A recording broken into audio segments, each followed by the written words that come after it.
Hello, everyone. Today, I'm very excited to chat with a unique global citizen born in England, who then secured glittering Hollywood filmmaking credentials, followed by pursuit of a series of passion projects for the people and animals of Africa. So I'm very excited to spend some quality time with the amazing, and may I add, fearless Kerry David. Hi, Kerry. Hi, David. My gosh, is that my epitaph? Am I done now? Not hardly. So great to see you again. You too. You truly are uniquely positioned to talk about filmmaking, full stop, animal conservation, full stop, female empowerment, full stop. So I'm very excited to welcome you to our Ecoflix podcast, but I want to dig into all of those things. I know it's a lot to cover, but I think it's important to start from the beginning and how amazing people find their path, or in your case, many paths in life. So, can you take me back to England and start to connect the dots? How did you come to the US? Okay, it's a long story, so I'm going to make that one short. When I was 17, I left home. I lived on a farm in a village in England called East Haddon. And I had a 2-week trip planned in France where it was going to be a work exchange. And I went, it was supposed to be 30 of us going. By the time it came down to it, there were 2 of us. We didn't know each other very well. So we went to France, went to Paris, got off the bus on Paris expecting to have a job waiting, and there was no job waiting. So we had to find our own job. And we basically came back to England a year later. That's a whole life in that, but not for now. Okay. And that gave me the travel bug. We met so many people from all over the world with fascinating stories and just loved it. So then I went to, did the same thing in Australia, backpacking, called my best friend who had just been to America and then gone back to England. I said, you got to join me. And she said, great. So she came out 6 months after I did, which meant that my visa ran out 6 months before hers did. So I said, well, I'm not going to go all the way back to England. So I'll go visit my mum's brother in Santa Monica. And I never left. That's it in a nutshell. So here you are. You're in the And here United I am. States. No real purpose in that. It just happens. Just happened. And you just picked up from there. How did you go from there to deciding and then becoming a filmmaker?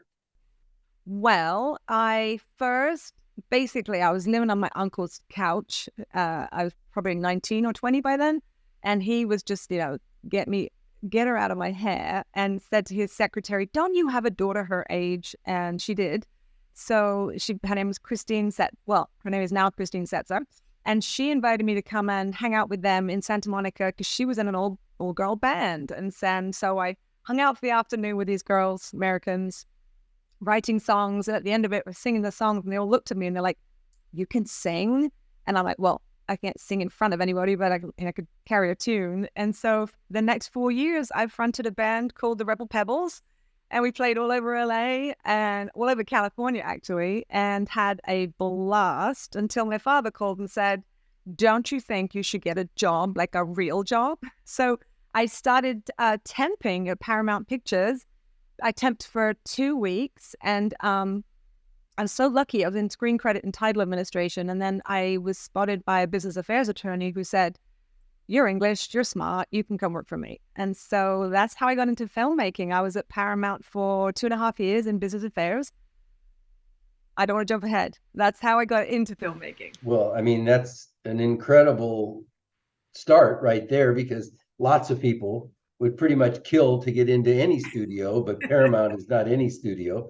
And Sure. while you're there, that's where you learn about the contract side of filmmaking. Exactly. Yeah. And I didn't know at that point I'd ever want to be a producer. I was just so happy, running around Paramount lot with my friends, all of us just just unbelievable access to shows that we grew up on and just having the best time ever. So didn't know till later that what I was learning would become crucial to my career.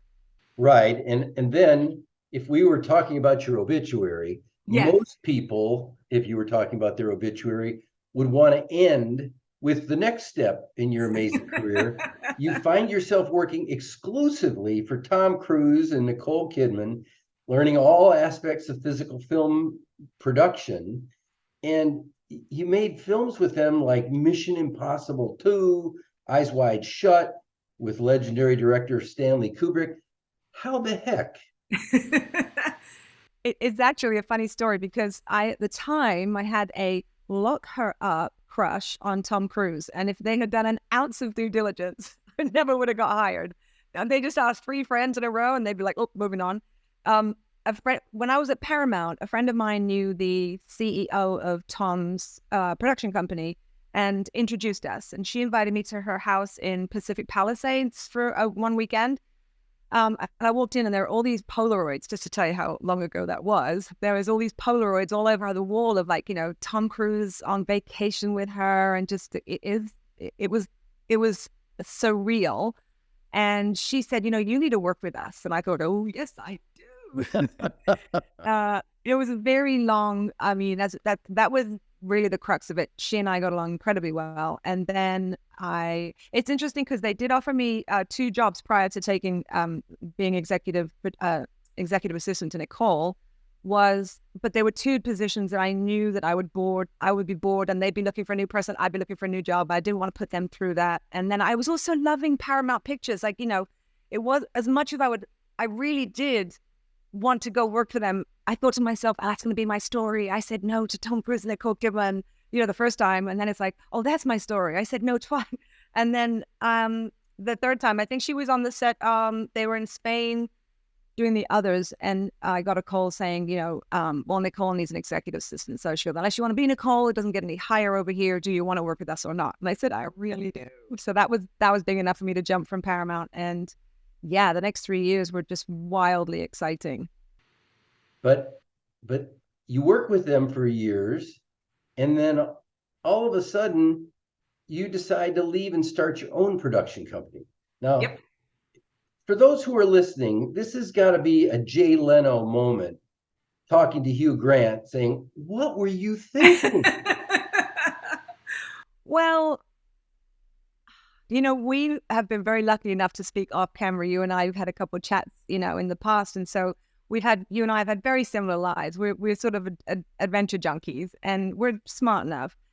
I got to a point where I loved working with Tom and Nicole. I absolutely loved it, but it was just going to be the same thing. Nothing was happening that was new. And at that time, I didn't want to particularly, I couldn't see myself growing with them, and remember back then, it's very difficult to share this with kids today because, there was no social media. Like getting to Tom and Nicole, they were the creme de la creme. They were at the top of their game. There was so much secrecy shrouded around every project we did, Yeah. But at the end of the day, it wasn't my life I was living their life. And it was a very privileged life and I wouldn't change it for the world, but it wasn't my life. And I wanted to see what I was capable of. So I was actually headhunted outside of their company, which is an aside rather than a story. But it didn't work out for me. I didn't enjoy it. And so it was in Colorado. So I decided to come back to LA and thought, well, I know enough now. I did the Paramount Pictures contract information. I did the practical side with Tom and Nicole. How hard can it be? And then I optioned Agent Cody Banks.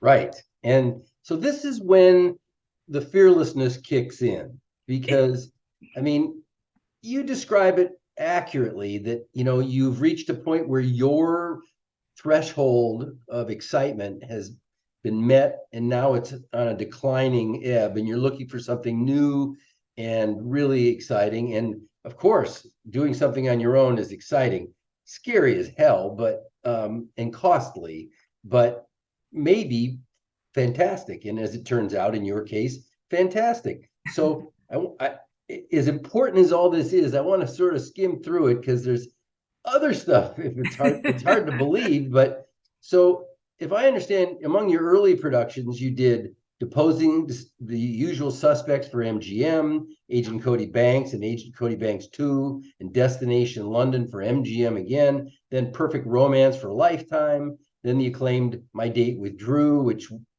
like all of them, won multiple awards. And then you made Dandelion Dust, which swept the film festivals worldwide, making the Miles Davis story for HBO, and then the equally well-received Seeking Happily Ever After for Lionsgate. All these studios are, named household studios, and there are hundreds that no one has ever heard of before. These are all top flight. But then in 2001, while all this is going on, you decide you're going to found indieproducer.net. And it's an online program to nurture young filmmakers. Tell us a little bit about that. That was really exciting because it was the advent of the internet. So that was when you had to pay $30,000 for a website. And boy, do I remember, because that was a stiff fee to pay. But what I realized at the time was I'd had a modicum of success and I knew nobody in Hollywood. And so I had had a lot of success, which came with a lot of mistakes. And so I thought, how great if I could have a platform where I could share my mistakes so other people don't have to make them, and get a whole group of independent filmmakers together. And then because I had made a substantial amount of connections in the industry, have events quarterly and invite these new independent filmmakers and introduce them at these, what I used to call schmooze fests. And what was great about that was not only, I started off with the people that I knew, but then as we began to get a little bit of recognition, I was able to reach out to people in the industry that I didn't know.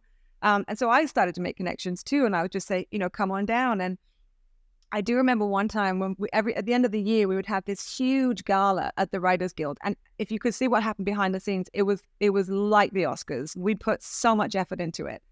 And I remember one time, I won't name them, but a studio head couldn't get a ticket to it because we were sold out. And I thought, wow, we were like, that was exciting. But again, it's something that I wanted to do. It just as an idea that came to me and I ran with it. I had obviously encouraged other people to work with me on it, and we did it together. But yeah, it just seemed like the right thing to do at the time. It was exciting. And you were giving young people a real insight into how to start a career in Hollywood, which you didn't really get. You were thrown right into the deep end of the pool, but not surprisingly swam first time out of the box. So then we get to 2017, where you're not only producing films, you added directing to your repertoire, which, again, people don't just fall off a log and become a director in Hollywood, but you did. And you made a film that has been very widely recognized as sensitive and thoughtful and amazingly well done, Bill Coors, The Will to Live. Can you talk a little bit about what that film was about and why you were interested in it? Yes, that was I have a consulting side to my production company, and of course you do. Well, who wouldn't? Who wouldn't? David? As we all do. As we all do. And I got an email from an attorney who said that Bill was her client and that they had to fire, for want of a better word, 2 production companies who were unable to put he wanted to do a legacy that would be his life story in a documentary. And would I take a meeting with her and his biographer, also a woman? And so I said, of course. In my head, I'm going to say, you know what, if you fire one person, we have a conversation. But if you're firing 2 production companies, it's probably you. It's probably something you don't understand, and we can talk about what that is. And while I was on the phone with one of them, the other one wasn't on yet. So we started chatting. She was in Montana, and we were just to talk about horses. I said, you have horses? I've been riding my whole life. And what we didn't know was that the other lady had got on and was listening to us and also loved horses. So we had this whole conversation about horses. And so it started off much more sort of in a familiar, friendly, and as opposed to a stiff consulting. So I said, look, tell me about this guy, Bill Coors. I never heard of him, being British, and I don't drink beer. And I said, who is he? And so Margot, the biographer, started to tell me about his story. And the moment she told me that he was, one of his tutors at school was Einstein, I was like, I'm in. I was just, who is? And then one thing after another. And I listened to them. I said, look, here's what I would do with it. And I laid out how I thought they should tell the story, thinking they could then go find a director to lay it out similarly. What I didn't know, they were texting each other saying, let's ask her to do it. And so at the end of the call, they said, well, what if we ask you to do it? I just said yes. I don't even know why I said yes, because it hadn't ever, not a glimpse thought of directing anything. But, my whole career I've been a producer, and I've sat next to how many directors and editors, and I love that process. And so how hard could it be? How hard could it be? I mean, you fired 2 production companies. What's a third? Yeah, really. Yeah, and it was meeting Bill, he was 100 when I met him. And obviously, that's a wonderful notion that you're never too old to do anything. He literally made his first film at 100 years old. He was still as feisty as you could ever imagine, as a true icon would be. I learned so much from him, and even at 100, he was tightly trying to control the film, and I was just saying, just give me some leeway, like, you know. And I said to him, look, I love your story, and I think everyone will love your story, but you are saying that your legacy is that you want to reach young kids who are at school today and suffering from anxiety like you did. So we have to put them in there. We've got to include them so they can see themselves on screen and be able to relate to it. Otherwise, you're just some guy that did something, you know. And he let me. And so he really relented. I didn't think he would, because he fought me on a lot of things. Trusted you, obviously. And you know, the best thing in the world was when I delivered the final cut, Bill just watched it over and over again. And he was 102 when he passed away. His son, Scott, was a wonderful ally. And we had premiered it at Santa Monica. We'd had our premiere, packed house. We were at the after party, stayed till 2 a.m. I think we got in. I don't even know what time we got in. But when I woke up, there was a text from Scott, and he said, Dad passed away last night. And no, it was poetic. I mean, he's 100. He had done everything he wanted to do. We premiered it, and he was out. It was That's beautiful. It was beautiful. It really, really was. I mean, and I loved it, and I didn't realize how much I would love directing. And so and I showed that film. Oh no, don't jump ahead. Go ahead. That's okay. That's of course. All right. So now we have a pattern. You've produced another remarkable career, and you're going to step out of your comfort zone again. This time, you decide to launch into a completely new world, let alone a new profession. You decide to use your talents to help the world, foraying into international adventures and using industry contacts and invited guests to attend. These are events with members and other things. You ultimately start mentoring people, followed by annual screenwriting and short film contests, all culminating in an annual awards gala, which reached 130 countries with over 86,000 members before you moved on once again. Now, what was that all about? Well, that was Indie Producer. Yeah, I know. So that was from 2001 till 2010, I believe. I sold it because I sold it in 2010.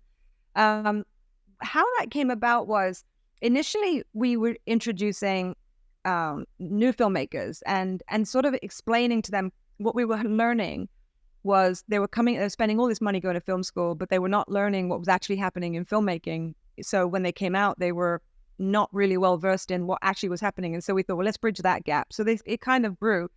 We did first a screenwriting contest, and then we did a short film contest. We'd asked the studios to accept the top 10, all that kind of thing. And then the gala was, we were the top 3 films, if I remember, top 3 short films, we would play that night at the WGA in Beverly Hills, and we would give a lifetime sort of trophy to somebody in the industry. Like Andy Garcia got one, Bill Paxton got one, Jon Favreau had never had an award when we gave him his award. I'm like, why did you come? You're so big. We're indie. And he said, I've never had an award. We're like, welcome. And he was wonderful. So, yeah. And so we were sort of trying to blend indie and studio, you know, and I think we did it really successfully. I'm sure you did. and now we're in 2010. You decide to take a 3-year leave of absence. You leave Hollywood completely to build a musical village for orphans in Ghana, West Africa, as one does. You did that too, right? Oh, no, I didn't. What the heck was that about? How did you even get to Ghana, much less building a musical village for orphans? That's a great question. So somebody reached out to me and said, we represent a family who the matriarch of the family wants to leave a legacy. She wants to build an orphanage. and wants, to meet you and speak about it. So I met with her and we talked about it. At the time, she wanted to do an orphanage in India. There was all, and so which I'd never been to India either at that point, but Oh, no, I don't want to do it. Let's do West Ghana. I was all gung ho for India. I didn't know it very well. I didn't know it at all. But let's just say that the FBI came in and something shonky was happening with that particular project. And so I said, well, let's do it somewhere else. And so instead of joining what that would have been with those people, we just set out alone. And I went to, the reason I chose Ghana was because of all of Africa at the time, it was the most conflict-free and had been the most conflict-free for the longest amount of time, which I thought was just as good a choice as any for a country, don't you think? Yeah. So went to Ghana and found some land, met with 3 tribal chiefs of each of the land of that. And that was brilliant. One of the chiefs, I'll never forget, his name was Nene, and he must have been 130 if he was a day, and he had school in Oxford, England. So he was such an Anglophile. And if it weren't for him, we would not have got that land, because the other one must have got the chief of war, who was not happy dealing with a woman, and the third guy. But Nene, he took a shine to me. And he said, what you're bumping up against is that we've had people come here before and say they're going to do this. And then what happens? We give them the land and a hotel pops up. So, we've been burned. And I said, okay, well, then let's make a deal. If I don't build an orphanage, you can have the land and all our money that we paid for it. And he said, okay, if you do build one, I will give you more land as you grow. And I said, well, that sounds like a hell of a deal. So we made that deal. We shook hands. And then he said, I think this was right before we broke ground. He said to me, we have to do a ceremony. It's like a blessing. And I said, oh, wonderful. Yes, we'll film it. And we get there and they're pulling out a goat. And I'm like, oh, no. Not that ceremony. No. We know this. I pulled him aside. I said, Nene, no. I said, that is very, very bad luck from where I come from. We can't sacrifice a goat. And he said, well, we'll have to put off the ceremony. He said, because you can do it another way with alcohol. And I said, yes, just do it with alcohol. He said, it has to be Gordon's gin. And so I said, okay, well, we didn't bring any of Gordon's gin. So we put it off and we came back through Heathrow Airport, picked up some Gordon's gin, lots of it, came back for our breaking ground. And it was really interesting because when they gave the gin out for us all to drink and then you spit it on the ground, it was not Gordon's gin. I don't know what that was, but it was on fire. Oh. So yeah, and it took 3 years. I bought it in under budget, way under budget. And I've got the monthly budget down to 5,000 US because I never wanted that money to keep it going. Because Ghana's, obviously such a poor country, but I just thought $5,000, if everything fell apart, I could find $5,000 a month and keep that going. But you had to dig deep into your pocket to find something you hadn't done before to lead a team of architects and contractors to design and build the stages of the orphanage. I mean, you couldn't write this for one of your movies. Nobody would believe it. So never far from your filmmaking roots, though. You wrote, directed, and produced several mini documentaries about the school and the children to raise funds and awareness back in the United States. How did that work out? That worked out really well because I was loving so much where we were. It was really difficult to go back to the States and explain how important it was going to be to have this work out. So I just decided to take, there was this one particular orphan, his name was Emmanuel, we called him Ema. And I said to Ema, he was so rambunctious and just so adorable. And he said, how about we'll make you a star? He loved it. So we used him to show every new area that we were building. He was sort of our through line. And they weren't long. They were just long enough to, when we got back to America, show the board of directors that this is still important. This is why it's important. And then also to show, this is, we have now built we had this one middle ground for where everybody would meet. It was the meeting hut, but it didn't have any walls. It was all poles. But when that was up, to be able to do this little ceremony about that, having been the first building. And then as the girls' dorm went up and the boys' dorm went up. So it was just easy. There was so much. And it was also beautiful. We were not far from the beach. So those short films back then were just to show visuals of what we were accomplishing. Right. And now you're clearly in love with Africa. Yes. And made another fearless leap Walk us through your decision to form Over and Above Africa and tell us a little bit about the organization, your goals, your mission. Okay, so I was in LA. I got an invitation to go to a Save the Elephants Foundation. It was downtown LA. I went with a couple of friends, and Is this we Nikki saw. Giagabazi? It wasn't Nikki. I didn't know her then. I didn't know Nikki till Breaking Their Silence. She came to the premiere and has been a firm friend ever since. Love Nikki. And no, it was a couple of friends from LA, and we went to this event, and it was when 4K had just came out. So here we were. Drones were just on the advent of drones, and this particular drone had been flying over Africa, shooting the most beautiful footage in 4K, but of devastating, horrific what had been left behind by poachers. And so I think it was just that moment in life where you can't pretend you don't know anymore. It was just in my face. I was traumatized that night. Like, I went home and I went on the internet thinking it can't possibly be as bad as they have just said. But I think actually, if anything, it could have been worse when I went on the internet. And then I thought, I have to do something. I just have to do something. And the challenge, of course, was I'm not a conservationist. What could I do? That was and so I just said, well, I could start a nonprofit and raise money and hand it over to, people over there that are doing the kind of work I would like to do.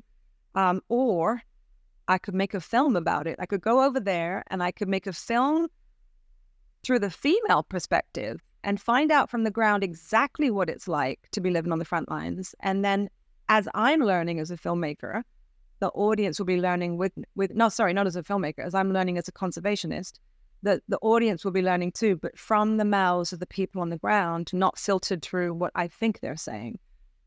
So they kind of went hand in hand. So we started Over and Above Africa, and it's a very simple mandate. We just raise money to give to projects in Africa that benefit both the wildlife that's endangered and then the communities that are alongside of them, who are the ones most impacted by the endangered wildlife and where a lot of those skirmishes, the human-animal skirmishes happen. And then because I'm a filmmaker, what I can do is that every project that we do, we take a film and make a little short film of it. We show it to everybody who donated, and they get to say, look, this is what I did in Africa. Right. It's also a great awareness tool, and it's also great for the people on the ground who don't have necessarily the tools to make it. They can use it to look for other donors. Yeah, the power of film is quite remarkable, and you impacted a sort of untenable situation there, learning about women and their role and their limitations, and you decided to write and produce and direct an award-winning film because you don't write any other kind. And this one is called Breaking Their Silence, Women on the Front Line of the Poaching Wars. Can you share your journey about this film and how it's helped, how it's changed you? Oh, that's a big question. Well, it's changed my life. It's changed my trajectory 1000%. You mentioned that I'm fearless. I'm not fearless. I'm confident when I want to do something that I'm going to follow it, but I'm not like Fearlessness is acting in the face of fear. Okay, well, I did that. Yeah, yes, I know. Couple times. Yeah. It's stupidity that's acting without fear. You're fearless. You make a very good point. I guess because I don't think of myself as fearless, maybe that's how I should have said it. One of the challenges, I didn't know anyone in Africa. I didn't even know if there'd be women in Africa that would want to talk to me. I didn't know if there were women on the front lines at that point from my vantage point. But the company Cisco up north, they do all the computer stuff. Well, they were really big on anti-poaching software at the time, and they invited a group of people to go to Africa, to Mondolozi, and meet with them and talk about this new system that they had come up with. And I was lucky enough to be invited. And so I went, and I was looking around, and there were a lot of men, but I couldn't see any women. And so I started talking to the hotel staff, asking, are there any women who work in this field? And one by one, they would say yes. And so I would meet somebody and talk to them. But I came home with not a lot of people to reach out to. So I started emailing people in Africa, being able to research what they did online and make sure that they were ethical and make sure these are people I want to meet with. And I think I probably had about 5 women who had guaranteed to speak with me when I left to go and film it. And that was a wing and a prayer. I did go out there knowing I didn't have enough subjects, but trusting that if I took a crew that was as, I don't say ethical, but our moral compass was in the right place. We weren't there to exploit anybody. We were truly there to learn, that perhaps that would encourage the women we did have to call their friends and say, come and film us, which is exactly what happened. I ended up having way too many women and they didn't end up in the film. Yeah, it's the field of dreams. You built it. It was the field of dreams. You built it and they came. Exactly right. Yeah. Yeah. I mean, that was my passion project. I've had 2 really big passion projects in my life. One was my date with Drew, which was my 3rd film. And then Breaking Their Silence will always be something that is so much more than filmmaking to me, because you asked how it changed me. It literally 40 hours a week I volunteer for Over Above Africa, and the rest of the time I am working as a filmmaker. So, but what is it about? Tell the people a little bit about Breaking Their Silence. What is it about that film? What are you telling in that story? I think it's an interesting time because it was, Me Too, #MeToo came later, but it was almost like this rise of women stepping into roles that they needed to step into because our animals were dying. And although there's incredible men doing great work out there, what they were doing is not enough. And women come to these anti-poaching procedures, they come at it with more empathy and understanding. And so there's a much more compliance between maybe we can work this out as opposed to hardcore bone on bone. And I felt like learning from them. Were they just hard-ass women that would have done this wherever they were in the world? And actually learning that no, while some had the appearance of being incredibly strong and hard, they were all extremely vulnerable and shared how emotionally it was affecting them. And we cried so much, but I was determined not to show animals in peril. I wanted to show the human emotional toll of these women, that despite that, they do it anyway. And that can be said of women who are at home as a parent. It's despite all the hardships, they will do it anyway. And so, and I came back thinking, how am I going to put this film together? But then it was one of the easiest things to put together. It just, everything about that film, I raised the money faster than ever I had raised any money. I shot and filmed the whole thing in a year, came back, had it in theaters less than a year later. I mean, won so many film festivals, but then COVID happened. Sorry, we didn't go into festivals. We got a distributor who was going to put us into theater. And then COVID happened. And so we said, we don't want to go that route because we don't think people are going to be in theaters, and they were not. Yeah. Yes, that's a very interesting time. So you might have to edit all that. Yeah, but it's still, I mean, it's acclaimed by everyone, and it's pretty remarkable. And I think a woman making that film was necessary. I don't think it would have been easy for a man to put himself into the same shoes and come up with the same thing. It proves all the adages about, men and women. But anyway, so now we're up to 2022. And you're sponsoring 9 projects across the African continent.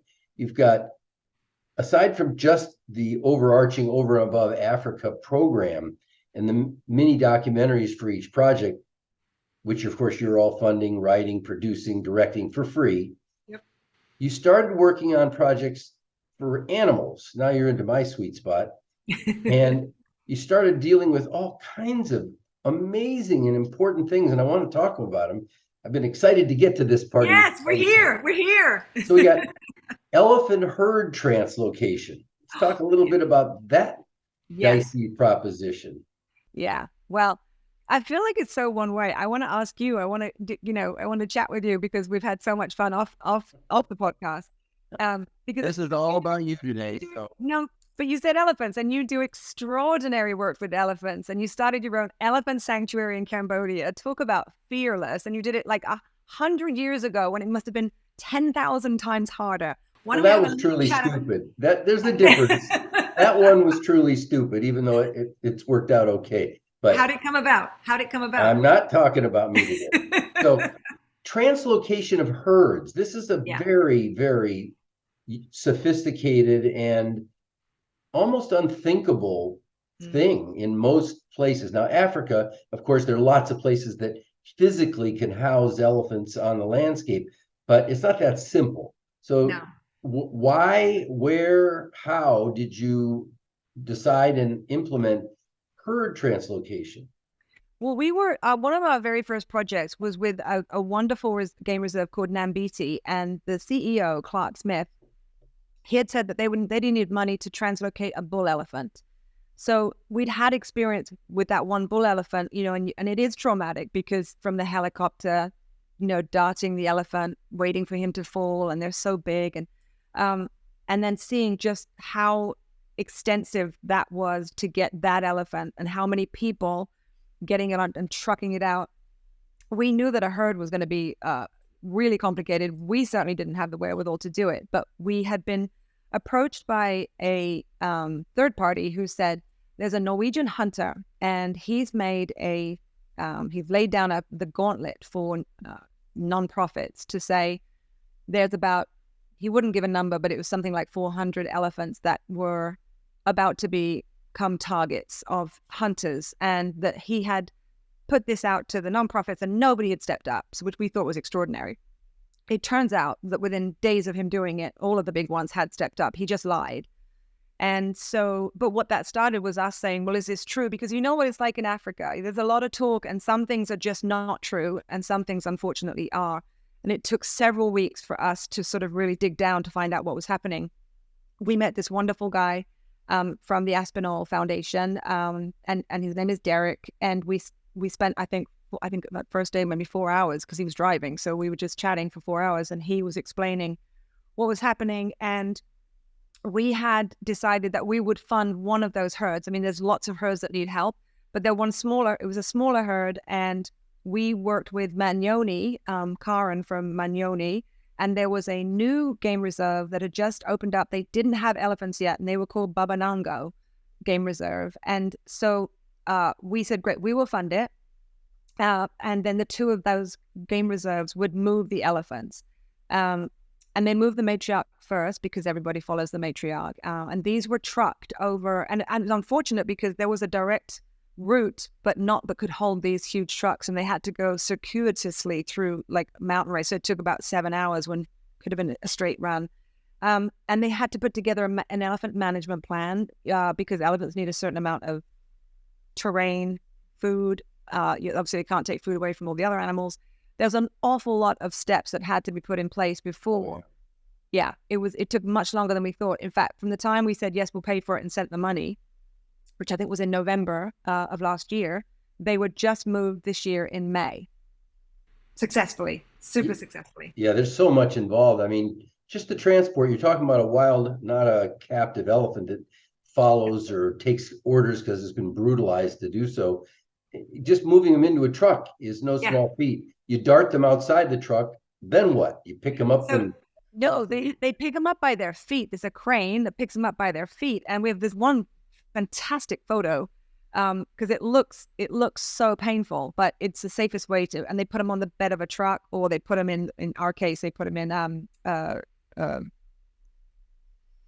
was not a flatbed. It was an enclosed so that when they woke up, they could get up. And then, it took them a lot. I think they did the whole thing over 48 hours. And there were 11 elephants.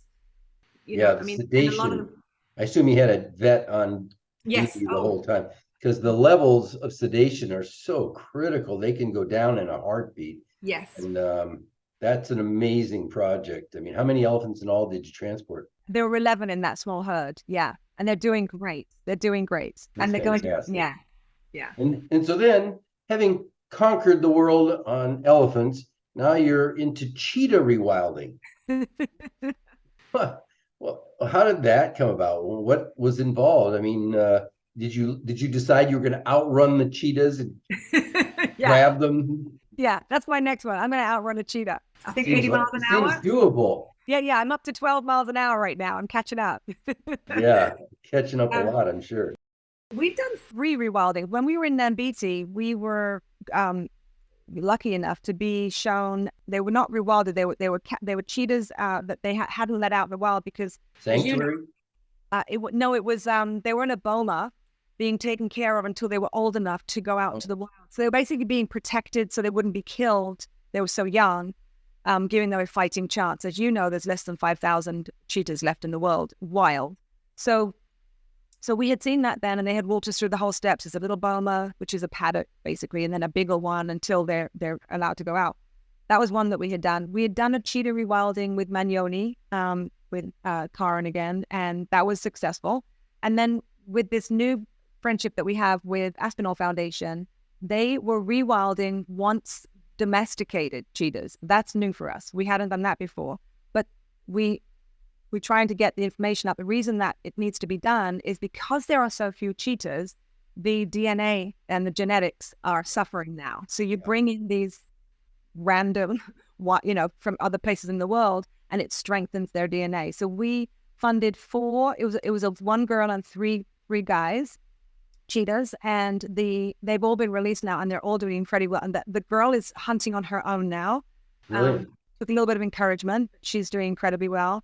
The name is, I'm going to get this wrong, Niosi. But you can find. Sure, she doesn't come to her name anyway. So no. And also, once they rewild them, they take away their domestic name and they give her an African name. And you know what else they do? They partner one cheetah with a member of a local tribesman, so that local tribesman is responsible for that cheetah. And I love that, because that's exactly what we do. Projects that bring the community together. And then, of course, that wasn't enough. So then you started working on human-elephant conflict situations, which are quite a problem around the world. And this is in Uganda. And interesting, because I see that you were involved with beehives, which not everybody knows. Elephants are incredibly afraid of bees. So planting yellow flowers, or as you did, using beehives, quite a great sort of natural way to create a barricade. But it takes a lot more than that to protect the villagers. What kinds of stuff were you doing? So this is the first time we worked in Uganda, and this particular village, they had found us and asked us to help them because the elephants were not only trampling their crops, which of course that's how they survive. It's not like they have crops to sell. They literally have crops to eat. And that it's painful to hear this, but the only way that the villagers can keep the elephants away, because they're so big and wild, is that they use poison spears, which is an agonizing way for an elephant to die.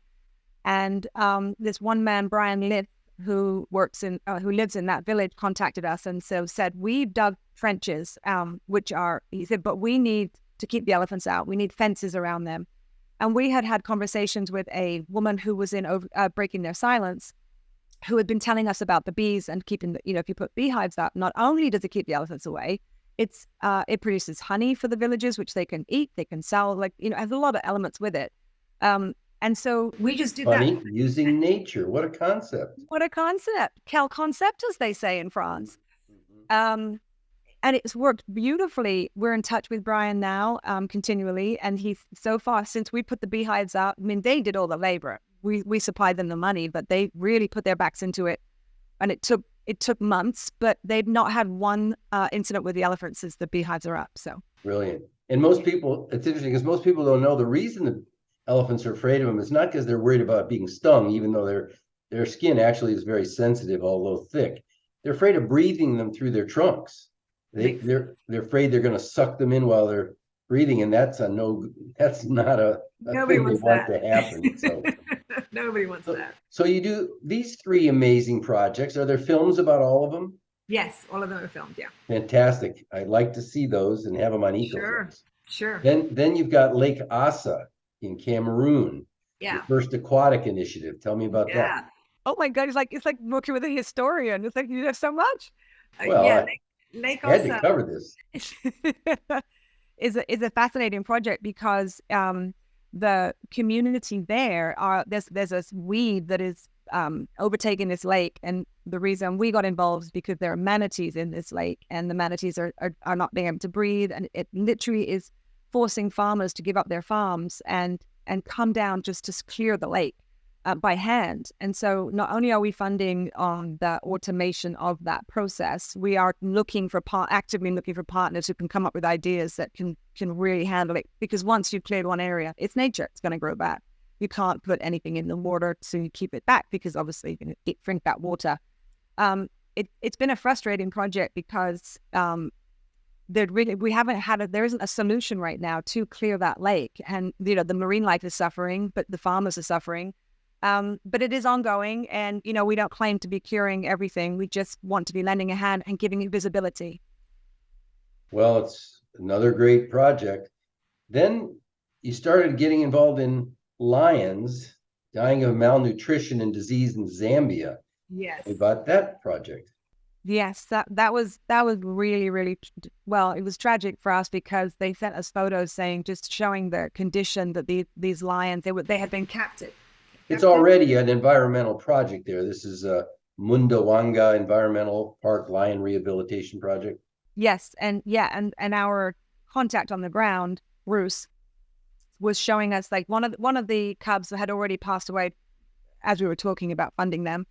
So it became an emergency fund, and then we were able to improve conditions for the lions. And the lioness needed several operations, and we were able to fund that. And in fact, what's cool about that video is you literally see them dart her, bring her onto the truck, and we drive with her to the vets, to the hospital, and then you see everybody working on her. And that was a great story, and she was a success story. But unfortunately, that game reserve is government owned. And so unless we stay on top of it, they're not taking care of the lions out there. But in this instance, we were able to save the cub that was there and the 3 other lionesses and the one that had the surgery. So we did lose one cub, but we can't really focus on that. Can't save them all. That is a fact. So then you went on to the Manyoni Private Game Reserve, where they're protecting orphaned pangolin and rhinos, hence my screen here. Caring for babies. This is after the poachers have killed the mothers. Yeah. I mean, it happens so often and it's so horrible, but can you talk a little bit about that project?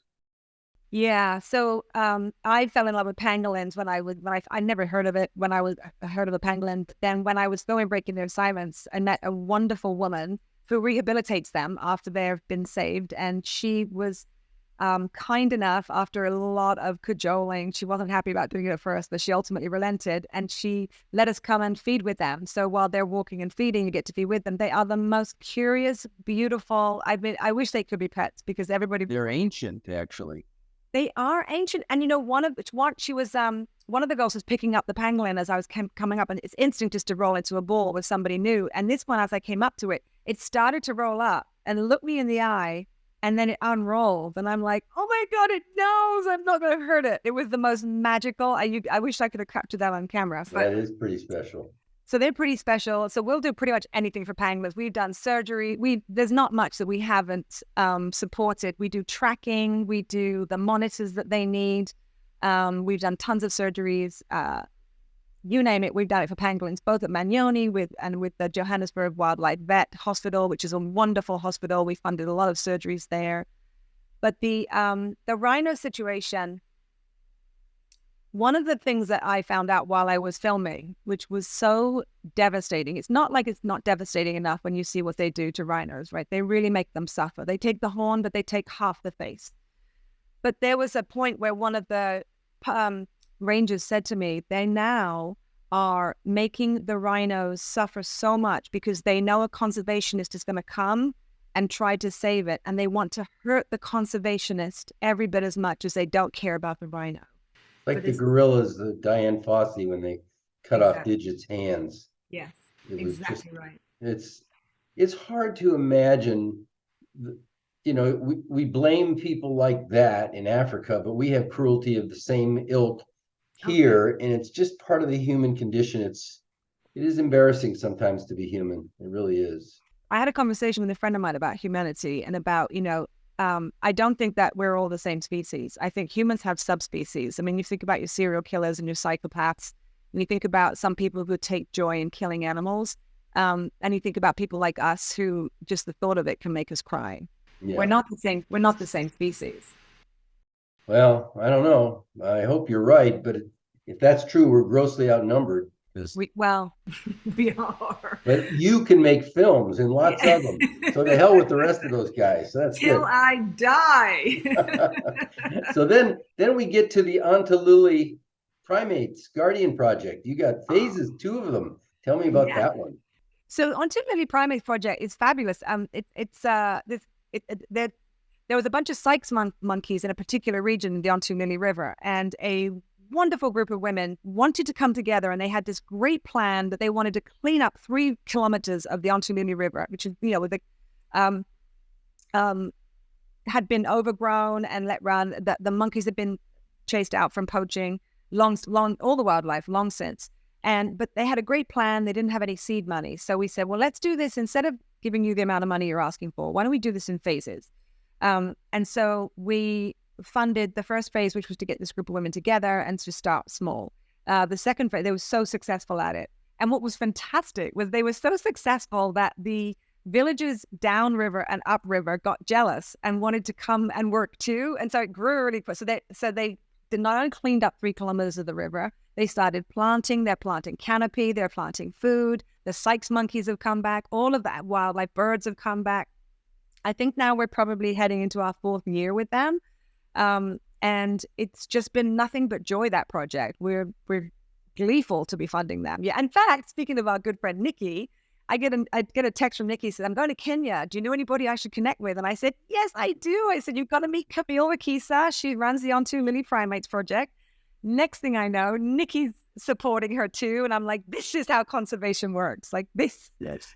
Yeah. So She's a force of nature. She sure is. Yeah, she sure is. Yeah.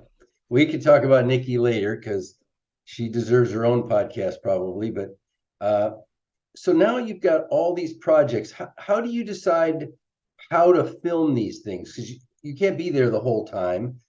How does that work? Well, I didn't know that at the beginning because I thought I had to be there, and then realized, gosh, that's not going to be very cost effective. Donors are not going to be sustainable. Exactly. So then what I decided was I would ask the people that were funding just to send me all the footage. I don't worry about a story. Don't worry about anything. Just give me the footage.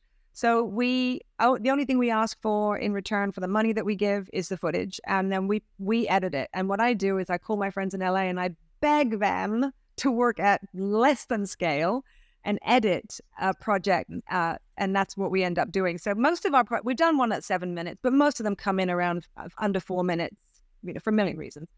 And so it's that simple. Once we get the story and once we get the film back, we make a story. The harder ones are those that are all filmed in native tongues, because as you know, in Africa, there's so many different languages and so many different, and then it becomes back and forward with transcripts. And is this, is this what you're saying here? And are we saying the right thing? And so that can be time that we have one project right now where that's being a bit of a time delay. But at the end of the day, we don't mind that we don't get them out quickly. We just want to get them out effectively.